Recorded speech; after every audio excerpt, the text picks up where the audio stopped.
আল্লাহ রাব্বুল আলামিন বলছেন কদ আফলাহা মান যাক্কাহা, সে ব্যক্তি সফল হয়ে গেছে যে ব্যক্তি তার আত্মাকে পরিশুদ্ধ করতে পেরেছে। ওয়া কদ খাবা মান দাসাহা, যে ব্যক্তি আত্মাকে পরিশুদ্ধ করতে পারে নাই সে ব্যক্তি ধ্বংস হয়ে গেছে। কিভাবে পরিশুদ্ধ করবেন? তিনটা হাদিস আপনাকে আগে শোনাই। এক, আল্লাহ রাব্বুল আলামিনের হাবিব মুহাম্মদ সাল্লাল্লাহু আলাইহি ওয়াসাল্লাম, দরুদ পড়েন, বলেন সাল্লাল্লাহু আলাইহি ওয়াসাল্লাম।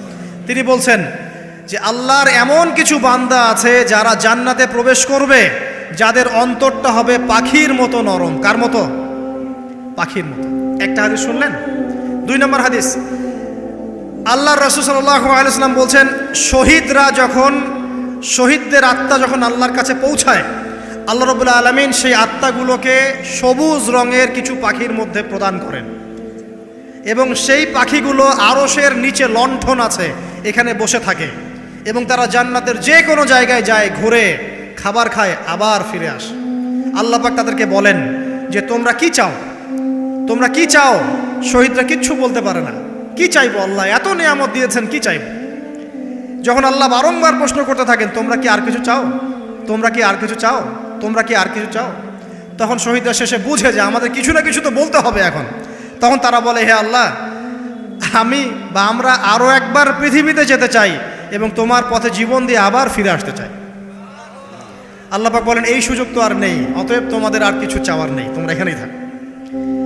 আরেকটা হাদিস শোনেন, রাসূলুল্লাহ সাল্লাল্লাহু আলাইহি ওয়াসাল্লাম বলেছেন, এই হাদিসটা ওমর রাদিয়াল্লাহু আনহু থেকেও এসেছে, হে মুসলিমরা, তোমরা যদি আল্লাহর প্রতি তাওয়াক্কুল করার মতোই তাওয়াক্কুল করতে, ভরসা করার মতোই ভরসা করতে, আল্লাহ পাক তোমাদেরকে পাখিদেরকে যেমন করে রিজিক দেন তোমাদেরকে ঠিক সেইভাবে রিজিক দিতেন।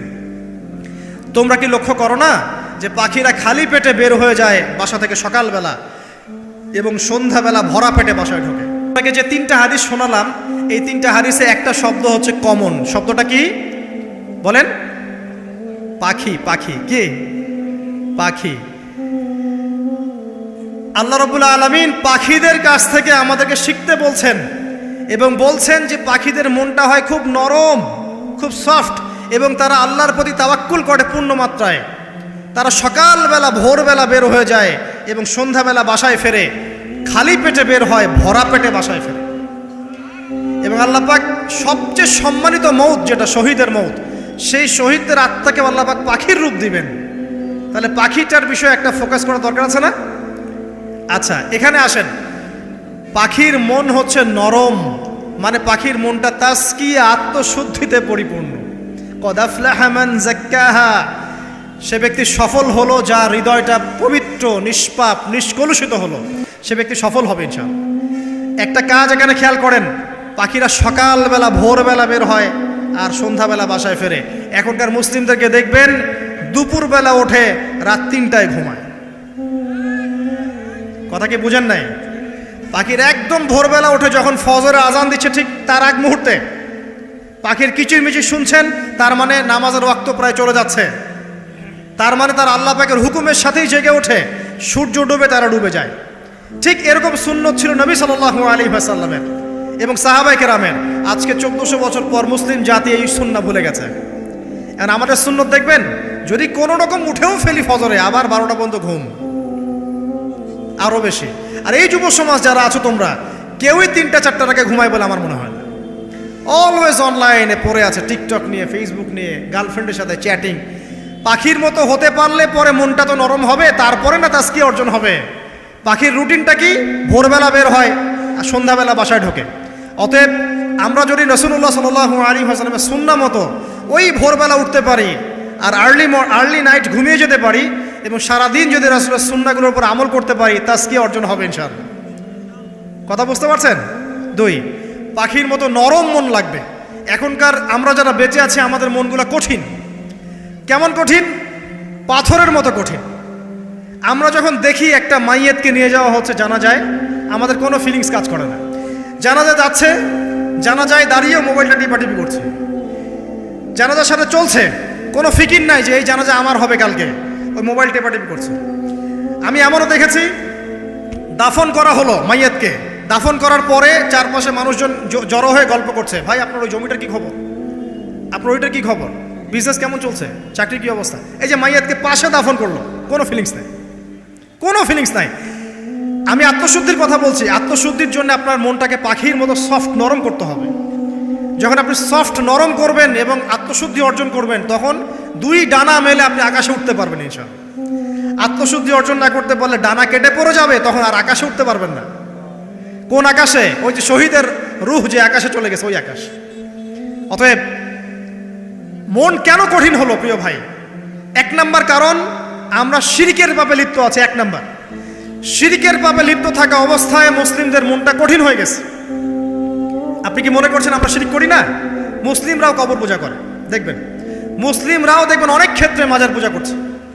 আমি বলিনি যে অলিয়া উলিয়ার মাজার জিয়ারত করা যাবে না, আমি কথা বলছি না, কিন্তু আপনি মৃত মানুষের কাছে আপনার ভালো মন্দ চাইতে পারেন না। কথা বুঝতে পারেন না? আমরা অবশ্যই অলিয়া উলিয়াদের কবর জিয়ারত করব। এটা আপনাকে মৃত্যুর কথা স্মরণ করাবে, তাদের একটা রব আছে যেটাকে আমরা প্রভাব বলি, এটা আপনার মধ্যে আসবে। আমরা অবশ্যই জিয়ারত করব। জিয়ারত করতে বলেছেন নবী সাল্লাল্লাহু আলাইহি ওয়াসাল্লাম, কারণ এটা আপনাকে পরকালের কথা কি করবে? স্মরণ করাবে। ওমরা করতে যান, আল্লাহ পাক সবাইকে তৌফিক দান করুন ওমরা হজ করার এবং বড় হজ করার, আমি দোয়া করি। ওখানে সবচেয়ে সেরা যে দৃশ্যগুলো দেখা যায় তার মধ্যে একটা রাসূলুল্লাহ সাল্লাল্লাহু আলাইহি ওয়াসাল্লামের রওজা। ওখানে গেলে চোখের পানি ঝরে না এমন কোনো মুসলিম নাই, আছে? নাই। আরেকটা সবচেয়ে মন নরম করা একটা দৃশ্য হচ্ছে জান্নাতুল বাকি, যেটা আমরা বাকিউল গারকাত বলি, যেখানে আপনি দেখবেন সাহাবায়ে কেরাম রাদিয়াল্লাহু আনহুমের কবর, যতদূর চোখ যায় তাদের কবর। কবরের কোনো মাজার নাই, সেখানে কোনো তাওয়াফ হচ্ছে না কবরকে কেন্দ্র করে, সেখানে কবরে কেউ ফুল চড়াচ্ছে না, একটা ছোট্ট পাথর দেখা যায় খেলে, আর কিছু না। পৃথিবীর সবচেয়ে শ্রেষ্ঠ মানুষগুলো সেখানে শুয়ে আছেন। ওখানে গিয়ে দাঁড়াবেন, দেখবেন নিজেকে তুচ্ছ বলে মনে হবে আমি এই পৃথিবীতে আর কি করছি। সেরা মানুষগুলোই মাটির নিচে, আমি এখানে কি করছি? তো দেখুন প্রিয় ভাইরা, অবশ্যই অলিয়া উলিয়াদের কবর জিয়ারত করবেন, কিন্তু মৃত ব্যক্তি আপনার কল্যাণ করতে পারবে? অকল্যাণ করতে পারবে? হ্যাঁ, তারা আল্লাহর কাছে সুপারিশ করতে পারবে আল্লাহ পাক যখন তাদেরকে অনুমতি দিবেন। তারপরে আল্লাহ পাক যখন অনুমতি দিবেন, তখন নবী সাল্লাল্লাহু আলাইহি ওয়াসাল্লাম সুপারিশ করবেন, অলিয়া উলিয়াগণ করবেন, আলেম ওলামা করবেন, শহীদগণ করবেন, হাফেজে কোরআন করবে, অনেকেই করবেন ইনশাআল্লাহ। আল্লাহ পাক আমাদের তাকদীরে এইসব সুপারিশ নসিব করুন বলি না আমি। মুসলিমরা আজকে শিরিক করছে অনেক ক্ষেত্রেই। দেখবেন হাতে একটা এই যে বালা পরে আছে, খুলে না। কেন খোলেন না ভাই? বলে যে এটা খুললে যদি রোগ হয়। রোগ দেওয়ার মালিক কে? ওই বালা না আল্লাহ? এই যে আপনার বিশ্বাস জন্মায় নিয়েছে, এই যে বিশ্বাসটা জন্মিয়েছে আপনার হাতের উপরে, এই বালার উপরে, এটাই শিরক, এটাই শিরক। যদি আপনি বিশ্বাস করেন যে এটা হাতে থাকলে আপনি সুস্থ থাকবেন, হাত থেকে খুলে পড়ে গেলে আপনি আর বাঁচবেন না, এই যে কল্যাণ অকল্যাণের মালিক আপনি কাকে করলেন? ওই বালাকে করেছেন, আল্লাহকে করেন নাই। এখানে শিরক হয়ে গেছে, খুবই সূক্ষ্ম শিরক। আপনি নামাজ পড়ছেন মনে করেন, এখন কিছু মানুষ আসলো, এখন দেখছেন যে হুজুর তো আমার নামাজ দেখছে, নামাজটা খুব সুন্দর করে পড়ার চেষ্টা করলেন, লম্বা নামাজ, সেজদা গিয়ে আর উঠছেন না, খুব সুন্দর নামাজ পড়ছেন। এই যে মানুষকে দেখানোর জন্য নামাজটা পড়ছেন, এটা শিরক। এটা কি? এটাও শিরক। এই যে গণক বসে আছে রাস্তার পাশে, দেখবেন টিয়া পাখি নিয়ে, তারপরে যে কাগজ নিয়ে, আসেন ভাই ভাগ্য পরীক্ষা করে দেই। আরে ভাই, তুমি যদি মানুষের ভাগ্যই পরীক্ষা করতে পারবা, তো তুমি রাস্তার পাশে কেন? তোমার ভাগ্য কেউ পরীক্ষা করেনি কখনো? এতটুকু কমন সেন্স আমাদের নাই। ও যদি আমার ভালো মন্দ করতে পারে বা ভবিষ্যৎ বলতে পারে, তাহলে ও রাস্তার পাশে বসে আছে কিছু? ওর তো প্রাইম মিনিস্টার হওয়ার কথা, এখন ওর তো ইলেকশন করার কথা। তো দেখেন, এই যে ওখানে গিয়ে আমরা কি করি? ভাই আমার হাতটা দেখে দেন, ভাই আমার অতীত বলে দেন, ভবিষ্যৎ বলে দেন, এবং এগুলো দিন দিন বাড়ছে। কিন্তু এই রাশিফল, কবিরাজি, গণকি, এগুলো দিন দিন বাড়ছে। এবং আমি লক্ষ্য করছি দিন দিন আরেকটা জিনিসও বাড়ছে, সেটা হলো জাদুবিদ্যার চর্চা করা। এবং গ্রামে গঞ্জে কুফুরি বাড়ছে না? কুফুরি করা, তাবিজ করা, বিচ্ছেদ করা, স্বামী স্ত্রীর বিচ্ছেদ করা, মেয়েকে বশ করা, সন্তানকে বশ করা বাড়ছে না? সবই শিরক, এগুলো সবই কুফুরি। এগুলো মুসলিমরা করছে না? মুসলিমরা এসব শিরকে লিপ্ত আছে বলেই তো অন্তর কঠিন হয়ে গেছে। ফাকাসাত কুলুবুহুম, তাদের অন্তর কঠিন হয়ে গেছে।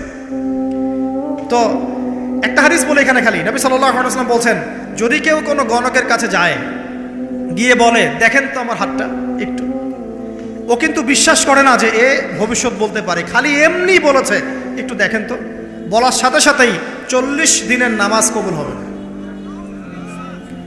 আর যদি তার বলা কথায় বিশ্বাস করে যে হ্যাঁ তোমার ভবিষ্যৎ খুব ভালো, তুমি চাকরি পাবা, এটা করবা সেটা করবা, এবং সে বিশ্বাস করলো হ্যাঁ এটাই হবে, তখন নবী সাল্লাল্লাহু আলাইহি ওয়াসাল্লাম বলছেন সে যেন আল্লাহর পক্ষ থেকে যা নাজিল হয়েছে, মানে এই যে কোরআনুল কারীম, এই কোরআনকে যেন সে অস্বীকার করলো, মানে কুফরি করলো। এগুলো আমরা করছি না ভাই? অনেক কিছু করছি আমরা। স্তম্ভের পূজা করছি, অনেক মুসলিম আগুনের পূজা করছে। আগুন জ্বালিয়েছেন, মাথা নত করছেন কেন? আগুনের সামনে আপনি মাথা নত করবেন কেন? আপনি একটা স্তম্ভের সামনে, গাছের সামনে দাঁড়িয়ে মাথা নত করে ধ্যান করবেন কেন? আপনি মেডিটেশন করছেন কি জন্য? আপনাকে নামাজ দেয়া হয় নাই? 5 ওয়াক্ত নামাজ দেয়া হয় নাই? নামাজের চেয়ে বড় মেডিটেশন কিছু আছে নাকি? আপনি ধ্যান করছেন কি জন্য? অনেক মুসলিম তো জিনের উপাসনা করছে, জানেন? অনেক মুসলিম জিনকে তাবে করার চেষ্টা করছে। আর জিন বলে একটা জাতি আছে, এটা সত্য। তো এরকম প্রতিটা ক্ষেত্রে শিরক আছে। শিরক কথায় আছে, কাজে আছে, বিশ্বাসে আছে। দেখবেন মুসলিমরাই আল্লাহ ছাড়া অন্য কারো কাছে দোয়া করছে, মুসলিমরা নজর মানত করছে অন্য জায়গায়, আল্লাহর জন্য নজর মানত করছে না, অন্য কাউকে সন্তুষ্ট করার জন্য করছে। সন্তান হয় না, এখন কি হবে? সন্তান হয় না তো অমুকের কাছে যাও, সেখানে গিয়ে বকরি জবাই দাও, সন্তান হবে। সুবহানাল্লাহ। তো এই পদ্ধতি ইব্রাহিম আলাইহিস সালামের জানা ছিল না যে শেষ বয়সে তিনি বলছেন রব্বি হাবলি মিনাস সালিহিন? আপনি দোয়া করতে পারেন না? সন্তান হবে না কেন? আল্লাহ পাক তাকদিরে লিখে রাখলেন, অবশ্যই হবে। আর আল্লাহ পাক তাকদিরে না লিখলে কিভাবে হবে? তাকদিরে যে ব্যক্তি বিশ্বাস করে না সে ব্যক্তি হতাশ হয়। যা কিছু হচ্ছে আমাদের জীবনে সবই তাকদির, এর বাইরে একটা মানুষও যেতে পারবে না। তো প্রিয় ভাইরা, কথায়, কাজে এবং চিন্তায় আমরা অনেক শিরিক করছি। শিরিকের কারণে আমাদের অন্তর কঠিন হয়ে গেছে। আরও কেন কঠিন হচ্ছে? বেদাত। আমল করছেন নবীর সুন্নত মানার জায়গায় অন্য কিছু আপনি করছেন, এমন কিছু আমল করছেন যেগুলোর সাথে রাসূলের সুন্নতের কোনো সম্পর্ক নাই এবং সাহাবীদের সুন্নতেরও কোনো সম্পর্ক নেই। এই ক্ষেত্রে গিয়ে আপনি বেদাত করছেন, বেদাত করে অন্তর কঠিন হয়ে যাচ্ছে। অন্তর কঠিন হওয়ার একটা বড় কারণ হচ্ছে হারাম রিজিক। যখন আপনি হারাম রিজিকে যাচ্ছেন, সুদ, ঘুষ, আপনার দুর্নীতি, আপনার এই যে অন্যের সম্পদ আত্মসাৎ করা, হালাল হারামের পরোয়া না করা, এই রিজিক দিয়ে যখন আপনি আপনার দেহ, রক্ত, মাংস গঠিত হচ্ছে, আপনার কলবটা শক্ত হয়ে যাচ্ছে। আমি কি বুঝাতে পারছি না? হারাম রিজিক যখন আপনার শরীরে ঢুকছে, অন্তরটা শক্ত হয়ে যাচ্ছে। একটা হাদিস যথেষ্ট। আল্লাহ রাসূল বলেছেন ইন্নাল্লাহা তাইয়্যিব লা ইকবালু ইল্লা তাইয়্যিব। আল্লাহ পাক পবিত্র সত্তা, তিনি পবিত্র ছাড়া কবুল করেন না। আপনি 10টা হজ করে আসেন, চুরির টাকা দিয়ে, ডাকাতির টাকা দিয়ে, আত্মসাতের টাকা দিয়ে, দুর্নীতির টাকা দিয়ে, যদি কবুল হয় তাহলে কোরআন সুন্নাহ মিথ্যা হয়ে যাবে, নাউযুবিল্লাহ। কথা কি বুঝতে পারছেন না? আল্লাহ রাব্বুল আলামিন বলছেন আল্লাহ পাক পবিত্র ছাড়া কবুল করেন না। হারাম রিজিক দিয়ে ইবাদত কবুল হয় না। আমরা ওই যে রংপুর অঞ্চলে একবার ওই যে হারাগাছ একটা অঞ্চল আছে না, সেখানে গিয়েছিলাম। সেখানে মাশাআল্লাহ আবার বিড়ির অনেক ফ্যাক্টরি আছে। কিসের? বিড়ি তো হালাল নাকি? তামাক তো হালাল নাকি? তো সেখানে বিড়ি ফ্যাক্টরির অনেক মালিক আছে এবং তারা মসজিদ কমিটির অনেক দায়িত্বপ্রাপ্ত আর কি। মুসলিমদের গায়রত তো এখন নাই, মুসলিমরা এদেরকে আবার মসজিদ কমিটির সদস্যও বানিয়েছে। তো এখন মসজিদ কমিটিতে এসে তার প্রভাবে আর ইমাম সাহেব টিকতে পারে না। দুইজন বলে নামাজের পর হাত তুলে দোয়া করতে হবে, দুইজন বলে করা যাবে না। ঠিক আছে? এই নিয়ে ক্যাচাল। এই ক্যাচাল হতে হতে দেখা গেল এক পর্যায়ে মারামারি পর্যন্ত হয়েছে। মসজিদ ভাগত হয়েছে, মারামারিও হয়েছে। তো সেখানে আমাকে দাওয়াত করেছিল যে ওয়াজ করার জন্য। তো দোয়া করার কথা বলছে। তাই আমি বললাম যে দোয়া করে লাভ কি? দোয়া করলেই বাকি, না করলেই বাকি, রিজিকটাই তো হারাম। আপনি তো তামাকের টাকা খাচ্ছেন, তামাক। আপনি মাদকের টাকা খাচ্ছেন, এটা কি হালাল না হারাম? তো হারাম টাকা দিয়ে হাত তুলে দোয়া করলেই কি, না করলেই কি? দোয়া তো উঠছে না উপরে। আগে হারাম রিজিক ছাড়েন, তারপর দোয়া করুন। তো রিজিক হারাম হওয়ার কারণে আমাদের কি হচ্ছে? অন্তরটা কি হচ্ছে ভাই? কঠিন হচ্ছে। ওই পাখির মতো আর মুক্ত আকাশে উঠতে পারবেন না। তারপরে সামনে যান, আরও কেন কঠিন হয়? বস্তুবাদিতা, দুনিয়া। সারাদিন দুনিয়ার ফিকির, দুনিয়ার চিন্তা। খাবো কি, পরবো কি, ব্যাংক ব্যালেন্স, টাকা পয়সা, স্ট্যাটাস, সারাটা দিন দুনিয়া আর দুনিয়া। ঘুম থেকে ওঠা থেকে নিয়ে শুরু করে ঘুমানো পর্যন্ত খালি দুনিয়া। যারা দুনিয়ার নেশায় মত্ত হয়ে আছে, এদের অন্তরটা কঠিন হয়ে যায়। এই অন্তরটা পাখির মতো হতে পারবে না। ঠিক আছে কথা? যারা দুনিয়ার নেশায় মত্ত হয়ে আছেন, এই অন্তরটা কঠিন হয়ে যাবে, পাখির মতো হতে পারবে না। তারপর কি? আরও সামনে যান। দিনই জ্ঞান চর্চা না করা অন্তর কঠিন হওয়ার কারণ। আর কি কারণ? পাপ করা, পাপ। যত বেশি আপনি পাপ করবেন, যত বেশি পর্ন দেখবেন, যত বেশি মাদক খাবেন, যত বেশি জুয়া খেলবেন, যত বেশি অহেতুক সময় নষ্ট করবেন, যত বেশি আপনি অন্যের ক্ষতি করবেন, ঠিক আছে, নিরপরাধ মানুষের উপর নির্যাতন করবেন, যত বেশি আপনি পাপ করবেন, পাপ এই পাপ করতে করতে করতে মানুষের অন্তর কঠিন হয়ে যায়। ইবনুল কাইয়ুম রাহিমাহুল্লাহ বলেছেন যে পাপ করতে থাকলে মানুষের অন্তর কঠিন হয়ে যেতে থাকে, এবং ইস্তেগফার আর জিকির করলে গিয়ে মানুষের অন্তর আবার নরম হতে থাকে। পাপের উপর পাপ করতে থাকলে মানুষের অন্তর কঠিন হতে থাকে। এ বিষয়ে রাসূলুল্লাহ সাল্লাল্লাহু আলাইহি ওয়াসাল্লাম বলেছেন, যখন মানুষ একটা পাপ করে কলবের মধ্যে একটা কালো দাগ পড়ে যায়, যখন আরও একটা পাপ করে আরেকটা কালো দাগ পড়ে যায়। এভাবে যখন পাপ করতেই থাকে তখন পুরো কলবটাই কালিমা পূর্ণ হয়ে যায়। এই অবস্থায় যদি সে তওবা করে আল্লাহ পাক মাফ করে দিবেন। যদি এই অবস্থায় তার মৃত্যু হয়ে যায়, তার আত্মাটা থেকে দুর্গন্ধ বের হতে থাকে, যে আত্মাটা কবজ করতে পর্যন্ত মালাকুল মউত মানে ঘৃণা পোষণ করে। কথা কি বুঝতে পারছেন? যখন অন্তর পাপ করতে করতে কলুষিত হয়ে যাবে, ওয়াকাদ খাবা মান দাসাহা, যখন পাপ করতে করতে অন্তর কলুষিত হয়ে যাবে, তখন আপনার এই মালাকুল মউত পর্যন্ত ওই আত্মাটাকে বের করার সময় ঘৃণা করবে, দুর্গন্ধযুক্ত। আল্লাহ পাক আমাদেরকে পাপ থেকে বাঁচিয়ে রাখুন। আমি এরকম কিছু কাজ আছে, বস্তুবাদিতা, শিরক, বেদাত, হারাম রিজিক, সারাদিন দুনিয়ার ফিকির নিয়ে থাকা, ঠিক আছে, অন্যের ক্ষতি করা, পাপ কন্টিনিউয়াসলি করতে থাকা, এবং দিন ছেড়ে দেওয়া, দিনের এলেম ছেড়ে দেওয়া, আল্লাহ পাকের আনুগত্য ছেড়ে দেওয়া, এই কাজগুলো করতে থাকলে মানুষের অন্তর কি হয়? কঠিন হয়ে যায়। এখন সলিউশন কি বলেন? 5 মিনিটে আমি সলিউশন বলছি, কেমন করে আপনি এটাকে নরম করবেন আর পরিশুদ্ধতা অর্জন করবেন এবং ওই পাখির মতো মুক্ত আকাশে উড়বেন। কিভাবে বলবো? 1 নাম্বার, অবশ্যই শিরক ত্যাগ করতে হবে। কি করতে হবে? শিরক ত্যাগ করতে হবে, আল্লাহ পাকের তাওহীদের উপর থাকতে হবে। আল্লাহ পাক তৌফিক দান করুন। লং কিছু বলার সময় নেই আমার হাতে, একটা বই বলছি, কিতাবুত তাওহীদ। কি নাম? কিতাবুত তাওহীদ। এই বইটা অনেক ভার্সন বাজারে বের হয়েছে, কিনে দেখবেন শিরক কত প্রকার, কি কি, তাওহীদ কাকে বলে, কত প্রকার, কি কি। যেটা বুঝবেন না মাদ্রাসা চলে যাবেন, আলেম ওলামার কাছে গিয়ে জিজ্ঞাসা করবেন, হুজুর এটা বুঝি নাই। ঠিক আছে? 1 নাম্বার, শিরক ত্যাগ করতে হবে। 2 নাম্বার, আপনাকে তাওহীদে থাকতে হবে, এটা 1, অন্তর নরম করার কথা বলছি। 2 নাম্বার, সুন্নতের উপর আমল করতে হবে। ওই যে পাখির কথা বললাম, যে সকালবেলা বের হয় আর সন্ধ্যাবেলা কি করে? বাসায় ফেরে। খালি পেটে বের হয়, ভরা পেটে বাসায় ফেরে। তার মানে আমাদেরকেও সকাল সন্ধ্যাটা কাটাতে হবে নবী সাল্লাল্লাহু আলাইহি ওয়াসাল্লামের সুন্নত অনুযায়ী।